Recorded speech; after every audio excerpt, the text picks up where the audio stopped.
Hello students, hope you've had a wonderful first week back to class. I'm really glad that you're here. I just have a quick video announcement for you today to make sure that you're on track and that you know what you're working on. Now, as you've seen, you can always start on my announcements page, and if you are logging in every day, you'll notice that I usually post 1 to 3, sometimes more announcements a week to help you out with lessons, materials, give you guidance on assignments, and post video announcements like this. So the purpose of this video announcement today is just to make sure that you know what's due this week and what's coming up. And of course, you can always access what's due for the week through our calendar. Deadlines are going to be every Sunday night by 11:59 p.m., also known as midnight. And if you have any questions on using the calendar, just let me know. But this week, what you need to have complete by deadline is the sections of Unit 1 and the quizzes up until the Sinners and Saints quiz. So these quizzes and all your quizzes this semester are going to have time limits. And while your quizzes are open note, if you're relying on your notes too heavily, it is definitely going to affect how well you do with your time limits. So make sure that you're keeping an eye on time as you complete your writing and as you complete your questions.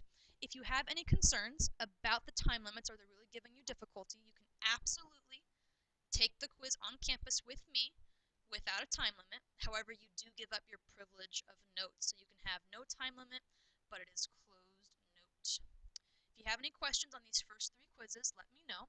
I am offering quiz corrections only on the first 3 so that you can understand my expectations and do your best going on this semester.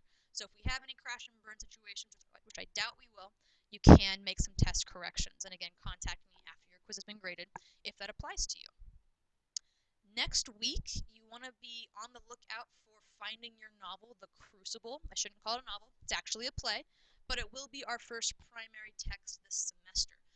The Crucible, even though it deals with the Salem witch trials and early American ideas, themes, and characters, is actually a modern play.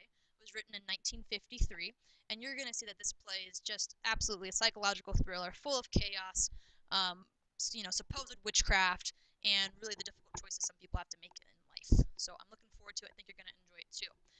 Every semester I do like to show the movie on campus, so if we have enough interest, we will watch the film version of The Crucible here in a few weeks.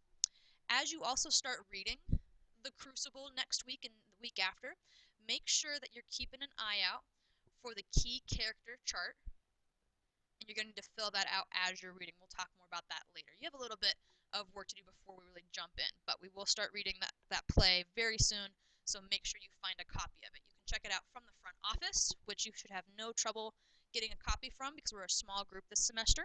You can go to the local library and get a copy, or you can purchase it yourself if you like having your own books and being able to highlight and write in them. If you're using a school copy, always make sure that you are using sticky notes or a notebook when you're annotating.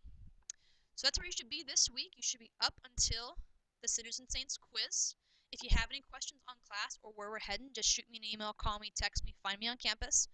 And if you're still watching this video, earn some extra credit by sending me an email and telling me what you're most looking forward to in 2014.